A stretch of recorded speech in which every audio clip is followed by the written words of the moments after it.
한때 유행했던 말이 있습니다. 그 말은 바로 착각은 무엇이다? 자유다. 착각은 자유다. 성도 여러분, 착각이란 무엇입니까? 착각이라는 것은 실제와 다르게 느끼거나 사실과 다르게 판단하는 것이 바로 착각입니다. 사람은 누구나 자신의 상태를 가장 잘 알고 있다라고 생각을 합니다. 나만큼 나를 아는 사람이 없다라고 생각을 하는 거죠. 그리고 또 다른 사람들 역시 나를 나름대로 평가를 하며 우리는 살아갑니다. 그런데 여러분, 문제는요, 실제 모습과 자신의 생각, 그리고 나의 평가와 다른 사람들의 평가가 서로 다를 수 있다라는 것입니다. 이것이 바로 착각이라는 거죠. 여러분, 신앙생활도 마찬가지입니다. 우리는 오랫동안 교회를 잘 다니고 예배에 참석해서 예배를 잘 드리고 교회에서 봉사하고 헌신하며 직분을 맡아서 그렇게 살아가고 있다면 그 이유만으로 자신의 믿음이 괜찮다라고, 이 정도면 좋은 신앙이라고 생각하기 쉽습니다. 그러나 하나님께서 보시는 우리의 영적 상태, 우리의 신앙생활은 우리의 자기 평가와 다를 수 있습니다. 오늘 본문에 등장하는 이 라오디게아 교회가요, 바로 그러했습니다. 이 라오디게아 교회는 금융업과, 이 라오디게아 교회가 있는 이 도시 라오디게아는 금융업과 그리고 의료사업, 그리고 의학이 굉장히 발달해 있는 부유한 도시였습니다. 이런 환경 속에 있는 이 라오디게아 교회는요, 스스로 이렇게 자신들을 평가하고 있었던 거죠. 나는 부자라, 부유하여 부족한 것이 없다라고 스스로를 평가하며 살아가고 있었던 겁니다. 하지만 여러분, 주님이 그 교회를 향해 내리는 평가는 전혀 달랐습니다. 주님은 그들을 향해서 뭐라고 말씀하셨냐면, 너는 공고하고 가련하고 가난하고 눈멀고 벌거벗은 자라고 그렇게 말씀하셨습니다. 그들이요, 나는 부유하여서 부족한 것이 없다라고 생각했던 것은 그들의 무엇이라는 겁니까? 착각이라는 거죠. 라오디게아 교회의 가장 큰 문제는 자신의 영적인 상태를 전혀 모르고 있었다라는 겁니다. 그래서 주님은 그들을 책망하셨고 동시에 회개하여 참된 부요를 얻고 주님과 친밀한 교제를 회복하도록 오늘 말씀하고 계신 겁니다. 오늘 이 말씀을 통해서 우리도 하나님 앞에서 나 자신의 영적인 상태, 나 자신의 신앙 상태를 정직하게 돌아보았으면 좋겠습니다.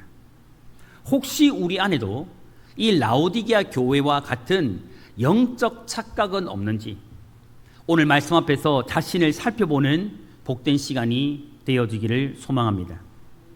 오늘 본문이 우리에게 전하는 첫 번째 메시지는 무엇이냐면, 주님의 진단 앞에서 자신의 영적인 상태를 바로 보라는 겁니다. 바로 보라.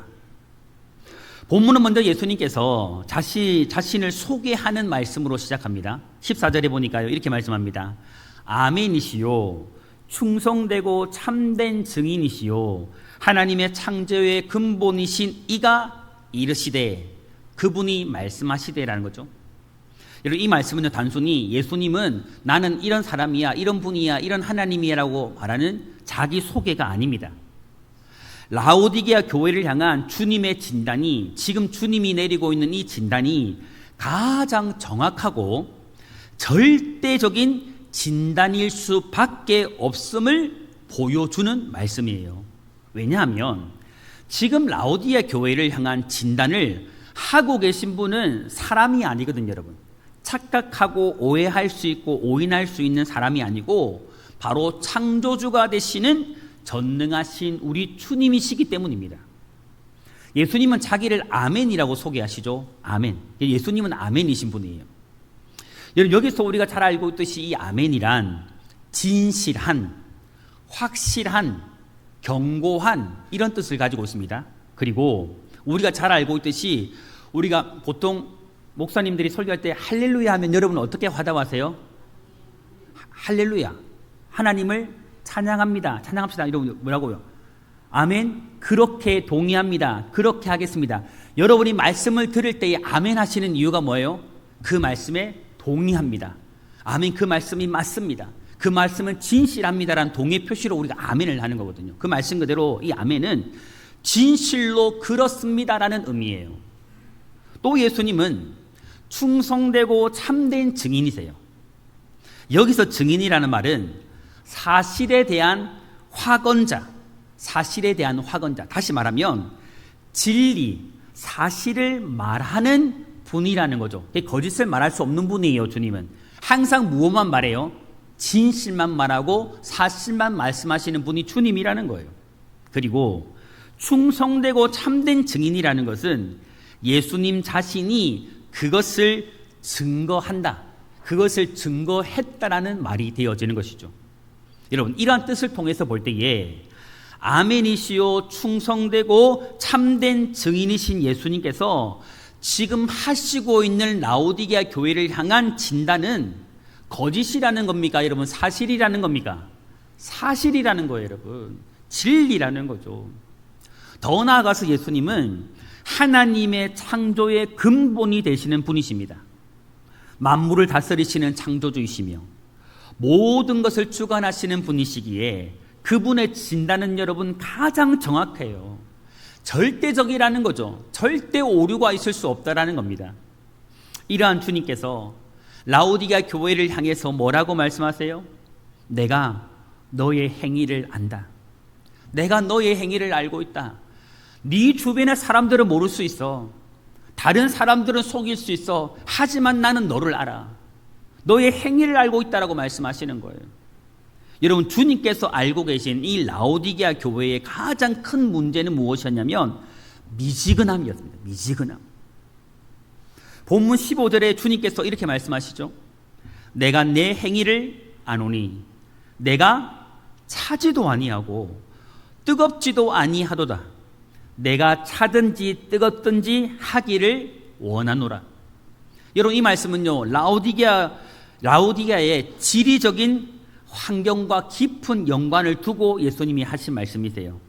이 라오디게아 약 북쪽 한 11km 떨어진 지점에 무엇이 있었냐면 히엘라볼리라는 곳이 있었거든요. 히엘라볼리. 여기서는 항상 뜨거운 온천수가 흘러왔습니다. 어디로요? 라오디게아 지역으로 온천수가 흘러 들어왔어요. 그런데 놀라운 것은 여러분, 이 히엘라볼리에서 솟아난 온천수는 처음에는 매우 뜨거워요.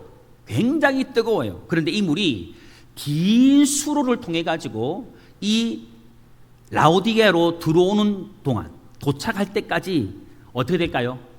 점점 식어가는 거예요. 미지근해져 가지고 뜨겁지도 차갑지도 않은 상태가 되고 마는 거예요.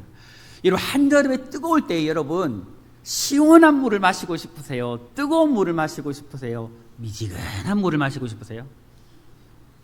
이런 뜨거울 때 여러분 따뜻한 물을 마시면 맛있어요? 맛없어요? 의외로 괜찮아요. 근데 제일 맛있는 물은 어떤 물이에요? 시원한 물이에요. 근데 정말 마시기 싫은 물은 무엇이에요? 미지근 텁텁한 물. 이거는 뜨겁지도 않고 차지도 않은 그런 상태가 되는 거예요. 여러분, 이러한 상태가 바로 라오디게아 교회가 보여주는 신앙의 태도라는 것을 주님은 말씀하신 겁니다. 다시 말해서 처음 그들이 예수님을 영접하고 예수님을 믿을 때에는 그들의 신앙이 손도 대지 못할 만큼 굉장히 뜨거웠지만 시간이 지나면서 신앙생활을 하면 할수록 어떻게 되었다라는 거예요? 그의 신앙이 뜨겁지도 차갑지도 않은 상태가 된 것입니다. 그들은요, 신앙생활을 자신들이 누리는 풍부한 물질로 인해 가지고 나태한 신앙생활이 되고 말았던 거예요. 우리 아까 말했죠, 여러분. 이 라오디게아 지역은 굉장히 부유한 지역이거든요. 그 부유함이 이들의 신앙을 어떻게 만든 겁니까? 미지근 떳떳한 신앙으로 만들어버린 거예요. 그런데 그들의 태도가요, 아이러니하게도 어떠냐면 완전히 완전하게 세속적인 것도 아니었다라는 거죠. 그냥 식어버리려고 하면 아예 식어버리면 되는데 그러지 않았다라는 거예요. 세속적이면 아예 완전히 세속적이면 되는데 그러지 않았다라는 거예요. 이것을 볼 때에 그들의 어정쩡한 이 신앙 태도가요 문제였던 겁니다. 신학자 중에 레온 모리스라는 사람이 있습니다. 이 사람이 어정쩡하고 형식적인 신앙생활의 위험성을 경고하면서 이런 말을 했습니다. 성령에 의해서 뜨거워지기 전에 그리스도교 신앙을 고백하는 것은 재난이다. 싸늘한 무관심보다 아이에게 싸늘하게 반응하지 않는 것보다 차라리 노골적인 반항이 더 희망이 있다라고 말했습니다. 이 신학자는. 이 말은 여러분 무슨 말이냐면 진정한 성령의 역사, 성령의 불과 같은 역사로 말미암아 거듭나는 그 역사 없이 냉랭한 무관심보다 차라리 진리를 향해서 반응하는 노골적으로 거부하는 그 거부가요 변화될 가능성이 있다라는 거예요. 그런데 여러분, 이 라오디게아 교회의 문제는 미지근함 자체가 아니었습니다. 더 심각한 문제가 있었는데 그 문제는 무엇이냐면 바로 그들이 자신의 이러한 영적 상태를 전혀 깨닫지 못하고 있었더라. 미지근한 신앙을 가지고 있는데 차갑지도 뜨겁지도 않은 그런 신앙생활을 하고 있는데 그런 자신의 상태를 전혀 모르고 있었다라는 겁니다. 그들은 나는 부자라 부요하여 부족한 것이 없다라고 자신했지만 주님은 말하지 않습니까? 너의 공고한 것과 가련한 것과 가난한 것과 눈먼 것과 벌거벗은 것을 알지 못한다. 네가 그것을 알지 못한다. 이게 너의 영적인 상태이고 너의 신앙생활임에도 불구하고 네가 이것을 알지 못하고 있다라고 말씀하시는 거죠. 어정쩡하고 미지근한 그들의 영적 상태를 알지 못하는 것, 여러분 이것이요 그들에게 있어서 가장 심각한 문제였습니다. 여러분 알기라도 하면 고치고 수정해서 바로 세울 수 있는데 자신의 상태를 전혀 알지 못하니까 변화될 가능성이 있다 없다? 없다라는 거예요. 그런 가능성이 보이지 않는 겁니다. 여러분 병든 것을 아는 사람은 여러분 치료를 받으면 나을 수 있습니까 없습니까? 있습니다. 병을 알지 못하면 여러분 치료하지 못하잖아요. 마찬가지입니다 여러분. 그러나 여러분 병을 알면 치료받을 수 있어요. 죄를 깨닫고 인정하면 회개하여 회복할 수 있습니다. 그러나 여러분 자신은 괜찮다, 나는 아무런 문제가 없다라고 생각하는 사람, 자신의 문제를 전혀 알지 못하는 사람, 이런 사람은요 영적인 치료를 받을 수도 회복될 수도 없다라는 것이죠. 여러분 이것이 바로 영적인 착각이에요. 이게 바로 영적인 착각이에요. 여러분 영적인 착각은 결국 영적인 무감각함으로 이어지고, 영적 무감각함은 하나님과의 관계를 점점 멀어지게 만드는 겁니다. 처음에는 하나님 없이는 살 수 없었는데 지금은 하나님 없이도 너무 잘 살고 있는 거예요. 성도 여러분, 신앙생활에서 가장 위험한 사람은 여러분 믿음이 연약한 사람이 아니에요. 우리가 일반적으로 이런 표현은 맞지 않는 표현이지만 믿음이 없는 사람이 아니라는 거예요. 믿음이 부족한 사람이 진짜 여러분 위험한 사람이 아니라는 거예요. 자신의 영적 상태를 모르고 나는 영적으로 아무런 문제가 없는 사람이다, 나의 신앙은 괜찮다라고 이만하면 괜찮다라고 생각하는 사람이 가장 위험한 사람이에요. 여러분 우리는 이 라오디게아 교회를 향한 예수님의 진단 앞에서 나의 영적 상태를 바로 보아야 합니다. 지금 우리에게는 내가 나를 어떻게 생각하느냐보다 여러분 주님께서 나를 어떻게 보고 계시는가가 훨씬 더 중요해요. 내가 나를 판단하는 것보다 더 중요한 게 무엇이냐면 주님께서 나를 지금 어떻게 생각하며 어떻게 판단하고 있느냐, 이게 훨씬 더 중요하다는 거죠. 성도 여러분, 여러분의 영적 상태는 지금 어떻습니까? 여러분의 신앙생활은 여러분 지금 어떻습니까? 진실로 여러분 어떻습니까? 만일 주님께서 우리의 영적 상태를 드러내신다라면, 알게 하신다라면 여러분 그 목적은요 정죄가 아니에요. 여러분, 저는 이게 은혜라고 생각해요. 정말 하나님께서 오늘 라오디게 교회를 향해서 평가하고 있듯이 정말 가난하고 비련하고 헐벗고 눈먼 이 상태를, 정말 우리의 상태를 보게 하신다면 그 사람은 정말 복된 사람이라고 저는 생각합니다. 왜냐하면 여러분, 그 사람에게는요 회복의 가능성이 있거든요. 나음의 가능성이 있거든요. 여러분, 만약 하나님께서 오늘 우리에게 나의 영적인 상태를 고스란히 보게 하시고 그것을 인정하게 하신다라면 여러분, 그 사람은 하나님께서 사랑하셔서 회복시켜 주시기 위함임을 여러분 믿으시기를 바랍니다. 여러분, 의사가요 병을 발견하는 이유가 무엇입니까? 한 가지밖에 없지 않습니까? 치료하기 위해서.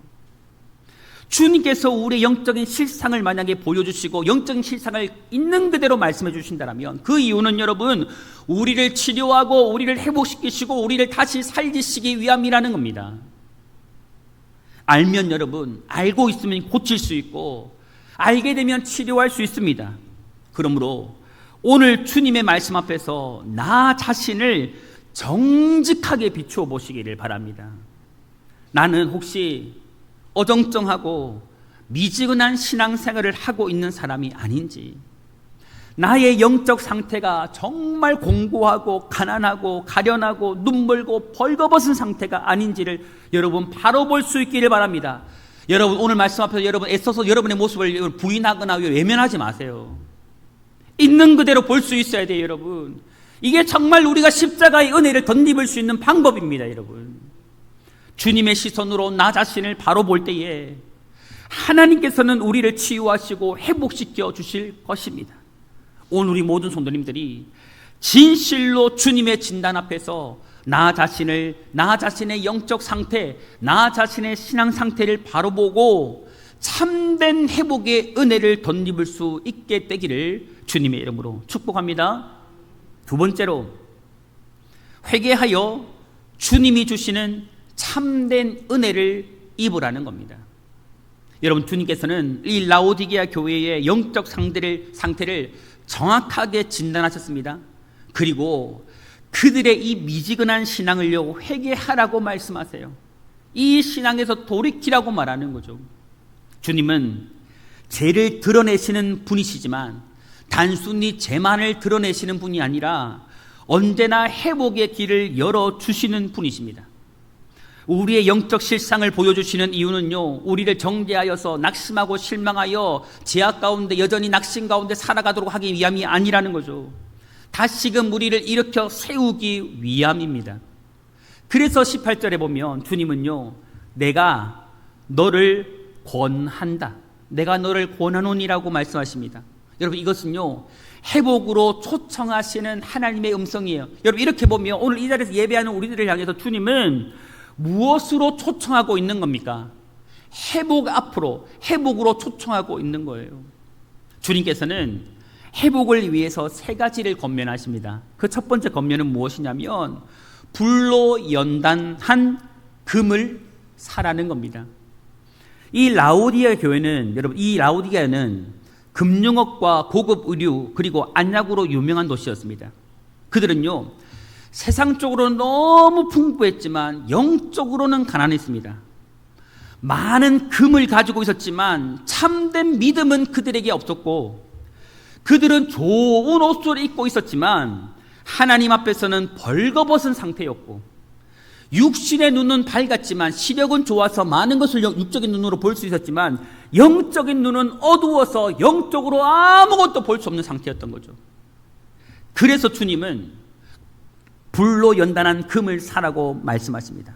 여러분, 이것은 무엇을 말하냐면 시험과 연단을 통해 가지고 순결해진 믿음을 가리킵니다. 여러분, 항상 금은 믿음을 의미하거든요.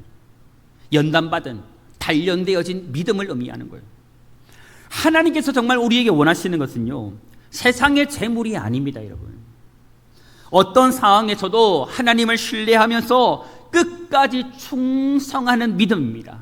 끝까지 변하지 않는 믿음입니다. 미지근한 신앙에서 회복하는 첫 번째 길은 충성된 믿음을 회복하는 것이라는 거죠. 둘째 권면은 무엇이냐면 흰옷을 입으라는 겁니다. 여러분, 흰옷은요 그리스도 예수 안에서 주어지는 의와 정결함을 가리킵니다. 여러분, 우리가 예수님이 펴주시는 이 의, 정결함을 입지 아니하고 하나님 앞으로 나아갈 수 있습니까? 없습니까? 없습니다. 여러분, 예수님께서 우리에게 펴주신 의를 우리가 덧입지 아니하고 저 천국으로 들어갈 수 있습니까? 없습니까? 아무도 없습니다. 여러분, 우리는 자신의 공로나 의로움으로 내가 어떻게 하나님을 섬겼고, 내가 얼마나 많이 주님을 섬겼고, 내가 어떻게 지금까지 헌신하고 충성하며 살았던 거 중요하죠. 그러나 여러분 기억하십시오. 우리는 그것으로 하나님 앞에 설 수 없습니다. 여러분, 오직 예수 그리스도의 십자가의 은혜로 의롭다 하심을 받아야 합니다. 이것만이 우리를 주 앞에 서게 하신 능력이에요. 그러므로 여러분, 미지근한 신앙에서 회복되는 두 번째 길은 무엇이냐면, 나의 의, 자신의 의를 내려놓고 예수 그리스도의 십자가의 은혜로 의롭다 하심을 입는 겁니다.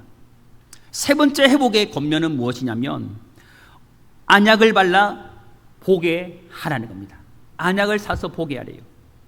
이 라오디게아는요, 안약으로 유명했거든요. 안약으로 유명했지만 정작 그들의 영적인 눈은 어떠했다고요? 어두웠습니다. 여러분, 어두웠어요.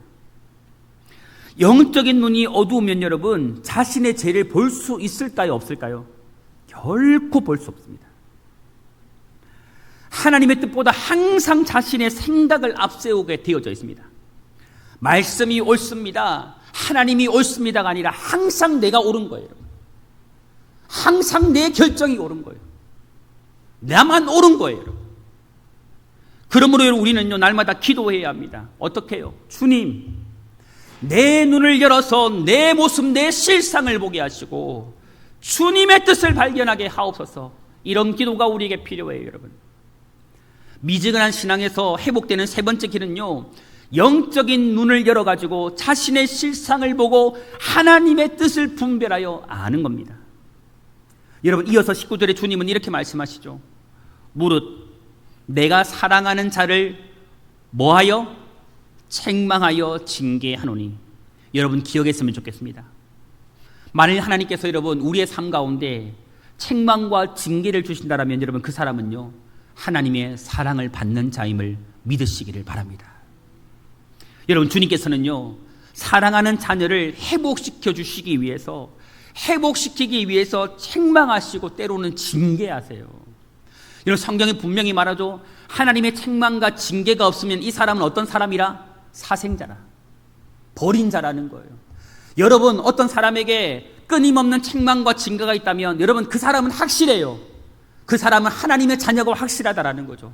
하나님의 은혜와 사랑 가운데 살아가는 사람이 확실하다는 거예요. 반대로 여러분, 어떤 사람에게 잘못과 죄와 분명히 문제가 있음에도 불구하고 그 사람에게는 아무런 책망이 없어, 아무런 징계가 없어.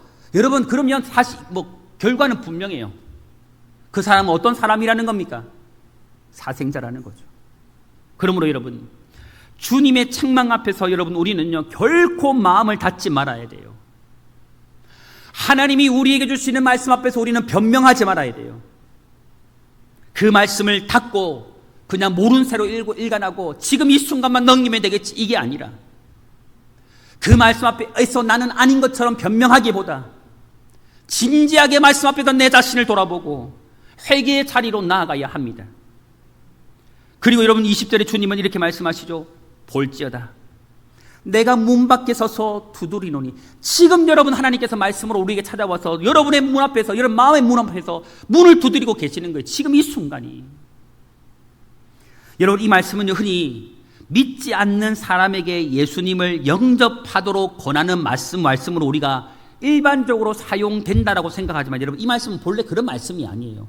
여러분, 이 말씀을 믿지 않는 사람들에게 들려주는 라오디 말씀이 아니고 라오디게아 교회에게 주고 있는 말씀이거든요. 여러분, 본문의 대상은 믿지 않는 사람이 아니고 어디라는 겁니까? 교회라는 거예요. 교회 안에 있으면서도 주님과의 친밀한 교제를 잃어버린 성도들을 향한 말씀입니다. 교회 안에 있으면서 하나님을 믿고 주님을 믿으면서도 미지근한 신앙생활을 하고 있는 모든 성도들을 향해서 하시는 말씀이라는 거죠. 여러분, 주님은요 오늘도 말씀과 성령을 통해서 우리의 마음을 두드리시며 다시 교제의 자리로, 주님과 친밀하게 동행하며 살아가는 자리로 나아오라고 지금 초청하고 있는 겁니다. 그래서 이렇게 말씀하는 거죠. 누구든지 내 음성을 듣고 문을 열면 내가 그에게로 들어가 그와 더불어 먹고 그는 나와 더불어 뭐하리라? 먹으리라. 여러분, 주님께서요 원하시는 것은 미지근하고 형식적인 신앙이 아니라 주님과 친밀하게 교제하며 살아가는 삶입니다. 성경에서 여러분 함께 식사를 한다라는 것은 서로를 받아들이고 용납하고 친밀하게 교제하는 것을 의미해요. 여러분, 그러므로 신앙의 본질은 단순히 교회에 다니는 것이 아닙니다. 여러분, 단순히 교회에 나와서 예배 드리고 가는 게 아니고 예수 그리스도를 분명히 알고 그분을 나의 마음의 문을 열어 내 마음속에 모시고 날마다 주님과 친밀하게 동행하며 살아가는 겁니다. 여러분, 이게 신앙의 본질이에요. 성도 여러분, 혹시 오늘 우리의 신앙이요 미지근해져 있지는 않습니까? 여러분, 정말 여러분 뜨겁습니까? 예배는 드리지만 마음은 여전히 지금도 말씀을 듣고 여전히 다른 곳에 생각하고 계신 분 있지 않으세요, 여러분? 예배는 드리지만 마음은 주님에게서 멀어져 있지는 않느냐 하는 거예요, 여러분. 여전히 지금도 말씀을 들으면서 내 생각은 세상 일, 내 가정 일, 직장 일, 내 자녀 걱정 그러고 있지는 않느냐는 거죠. 그렇다면 여러분, 오늘 이 말씀을 통해서 나의 마음의 문을 두드리시는 주님의 음성을 듣고 주님을 여러분의 마음에 다시 모셔드리기를 바랍니다. 주님의 음성을 들을 때에 마음의 문을 열고 겸손히 자신을 돌아보시기 바랍니다. 그리고 주님께 마음의 문을 열어 회개의 자리로 다시 나아가시기 바랍니다. 여러분, 회개하는 자가 복 있는 자예요. 회개하는 자가 복 있는 자예요. 주님께 돌아갈 때에 우리를 다시 믿음 가운데 세우시고 그리스도의 의로 옷 입게 하시며 성령께서 주시는 영적 분별력을 따라서 하나님께서 기뻐하시는 삶을 살아가도록 인도하여 주실 것입니다. 성도 여러분, 우리 모두가 회개를 통해서 미지근한 신앙에서 벗어나 참된 믿음을, 뜨거운 믿음을 회복하기를 소망합니다. 그리고 여러분, 회개함으로 다시금 주님과 친밀하게 교제하는 삶을 살아가시기를 바랍니다. 일주일 동안 살아가면서 정말 주님과 아무런 관계없는 세상 사람들처럼 살아가는 게 아니라 매일매일 여러분의 삶이 정말 주님과 친밀하게 동행하는 은혜의 삶이 되기를 소망합니다. 오늘 우리 모든 성도님들이 미지근한 신앙을 회개하여 믿음을 회복하고 주님께서 주시는 참된 은혜를 입어서 날마다 주님과 친밀하게 교제하는 그런 복된 삶을 살아갈 수 있게 되기를 주님의 이름으로 축복합니다. 마지막 세 번째로, 끝까지 믿음을 지켜 주님의 영광에 참여하라는 겁니다. 여러분, 주님께서는요 라오디게아 교회를 책망하시고 회개를 촉구하시는 것으로 말씀을 끝내지 않으세요. 마치지 않으십니다. 주님의 말씀은 책망에서 끝나지 않으시고 소망으로 이 말씀이 이어집니다. 여러분, 회개하는 자에게는요 회복이 있고 끝까지 믿음을 지키는 자에게는 영광이 기다리고 있음을 여러분 믿으시기를 바랍니다. 본문 21절에 여러분 주님은요 이렇게 약속하세요. 우리 21절 한번 같이 한번 읽어볼까요? 21절 시작.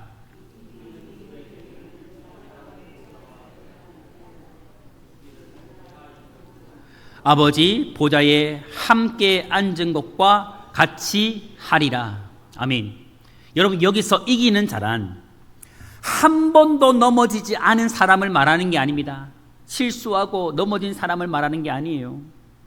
넘어질지라도, 실패할지라도, 때로는 낙심과 절망과 좌절을 경험할지라도 다시 일어나서 끝까지 믿음을 붙드는 사람입니다.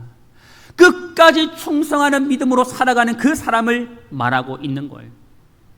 여러분, 요한계시록은 우리가 지금까지 우리 소아시아 7교회를 오늘까지 마지막 살펴보지만 여러분, 7교회 모두에게 공통적으로 주어진 말씀이 어떤 말씀인지 아세요? 이기는 자를 향한 약속이 담겨져 있습니다. 이기는 자를 향한 약속. 이것은 여러분, 하나님께서 끝까지 충성하는 믿음을 귀하게 여기신다라는 것을 보여주는 거예요. 여러분, 무엇보다 예수님께서 먼저 그 충성하는 믿음의 길을 걸어가셨습니다. 여러분, 항상 이거 기억하셔야 돼요. 주님은요, 한 번도 자신이 걸어가지 아니하고 자신이 행하지 아니하고 자신이 살아내지 않은 말씀을 한 번도 우리에게 전하신 적이 없으세요. 먼저 그분이 충성하시고, 먼저 그분이 순종하시고, 먼저 그분이 희생하시고, 먼저 그분이 여러분 인내하며 오늘 이 말씀을 우리에게 주고 있다는 거죠. 주님은요, 세상의 힘으로 승리하지 않았습니다. 여러분, 세상의 명예, 권세, 부, 자리, 그것으로 승리한 분이 아니에요. 십자가에 죽기까지 충성하심으로 죄와 사망의 권세를 이기고 승리하셨습니다. 여러분, 사람들의 눈에는요, 예수님의 십자가는 실패였어요. 실패처럼 보였지만 하나님께서는 예수님을 죽은 자 가운데서 다시 살아나게 하심으로 하늘 보좌 우편에 영광스럽게 앉게 하셨습니다. 그리고 그 승리의 영광을 끝까지 충성하며 믿음을 지키는 성도들에게도 허락하시겠다라고, 동일하게 주시겠다라고 약속하십니다. 여러분, 성도의 삶에도요, 오늘 저와 여러분의 삶에도요, 믿음을 지키는 과정에서 눈물과 손해와 고난과 인내가 필요할 때가 너무너무 많아요. 우리가 흘린 눈물과 드린 기도, 아무도 여러분 알아주지 않을 거예요. 그러나 여러분 기억하십시오. 주님은 기억하세요. 여러분의 충성, 여러분의 헌신, 아무도 알아주지 않을 거예요. 그러나 기억하십시오. 주님은 절대 잊지 않습니다. 주님께서는 내 보좌에 함께 앉게 하겠다라고 분명히 약속하셨습니다. 여러분, 이 말씀은요, 어떠한 고난이 찾아와도, 우리가 아까 예배 전에 불렀던 찬양 가사처럼 어떠한 고난이 찾아와도 끝까지 충성된 믿음을 지킨 자, 그 사람을 그리스도의 영광에 함께 앉게 하시겠다라는 너무나도 분명한 주님의 음성입니다. 여러분, 우리는 그리스도의 십자가와 부활로 하나님의 자녀가 되었고, 그리스도와 함께 영광을 누릴 상속자가 되었습니다. 여러분, 이 소망이 있기 때문에, 정말 이 소망이 우리에게 있기 때문에 어떤 상황에서도 여러분 믿음만큼은 포기하지 말아야 합니다. 믿음만큼은 포기하지 말아야 돼요. 주님만큼은 여러분 잃어버리지 말아야 되고, 주님만큼은 떠나면 안 돼요. 지금은 고난이 있고, 지금은 나에게 눈물이 있고, 인내해야 하는 시간들이 너무 길지만 장차 주님의 얼굴을 대하여 보며 영원한 기쁨과 영광에 참여하게 될 것입니다. 그러나 여러분, 분명한 사실을 꼭 기억하십시오. 분명한 사실은 무엇이냐면, 이러한 영광은 미지근한 신앙생활이 아니라, 어정쩡한 종교생활이 아니라, 주님을 위해서 충성하는 믿음을 끝까지 지킨 자에게만 주어진다는 겁니다. 처음에는 뜨거웠는데 시간이 지나면서 정말 미지근해 그런 신앙생활을 하는 사람이 아니고, 마지막까지 주님 다시 오시는 그날까지 끝까지 뜨거운 가슴으로 충성된 믿음을 지키는 그 사람들에게 주어지는 영광이 이 영광임을 반드시 여러분 기억하시기를 바라요. 성도 여러분, 우리는 믿음을 지키기 쉽지 않은 시대를 살아가고 있습니다. 여러분, 많은 교회가 문 닫고 있거든요. 여러분, 많은 교회가 여러분 배교의 길을 걸어가고 있거든. 많은 성도들이 여러분 교회에는 앉아있지만 정말 주님 믿지 않고 있거든요. 여러분, 그 안에 예수가 없어요. 여러분, 십자가가 없습니다. 부활의 영광이 없습니다. 천국의 사모함이 없어요. 그냥 이 땅이 너무 좋은 거예요. 여러분, 그러나 여러분 기억하십시오. 이 세상이 어찌하든지 간에, 이 세상의 사람들이 어찌하든지 간에, 교회를 다니는 사람들이 어찌하든지 간에 여러분 예수 믿는 사람 되길 바랍니다. 여러분, 예수 믿는 사람 되길 바랍니다. 정말 이 세상이 어떠하든지 간에 이 세상의 풍조를 따라가지 아니하고 끝까지 충성의 믿음으로 살아갈 수 있기를 바랍니다. 여러분, 우리의 목표는요, 오늘 라오디게아 교회가 속해 있는 이 지역 사람들처럼, 그리고 그들 성도들처럼 부함을 누리는 게 아니에요. 부자 되는 게 우리의 소망이 아니에요, 여러분. 그게 우리 영광이 아니에요, 여러분. 이 자리 저 자리 명예욕 찾아가는 게 우리의 목표가 아니에요, 여러분. 명예 없어도 돼요, 여러분. 건세 없어도 돼요, 여러분. 좀 가난해도 괜찮아요, 여러분. 그러나 주님만큼은 빼앗기면 안 된다니까, 여러분. 안 돼요, 여러분. 하나님 앞에서 여러분, 우리는 충성된 사람이 되는 거, 충성된 믿음으로 끝까지 살아가는 거, 여러분, 이게요 우리의 삶의 유일한 목적이 되어져야 합니다. 그러므로 어떤 상황에서도 여러분 예배만큼은 포기하지 마십시오. 여러분 주일 성수를 생명처럼 여기세요, 여러분. 생명처럼 제발 좀 여기세요, 여러분. 기도의 자리를 떠나지 마십시오, 여러분. 기도하십시오. 여러분 믿음이 흔들리면 기도하십시오. 내 인생에 고난이 찾아오면 눈물로 저 앞에 엎드리십시오. 탄식 가운데 고난 가운데 울고 있지 말고 울어도 주님 앞에 나와 우세요, 여러분. 소망은 주님밖에 없잖아요, 여러분. 이 세상에 소망이 누가 있어요, 여러분? 누가 있습니까, 여러분? 사람이 나의 소망 될 수 있습니까, 여러분? 정말?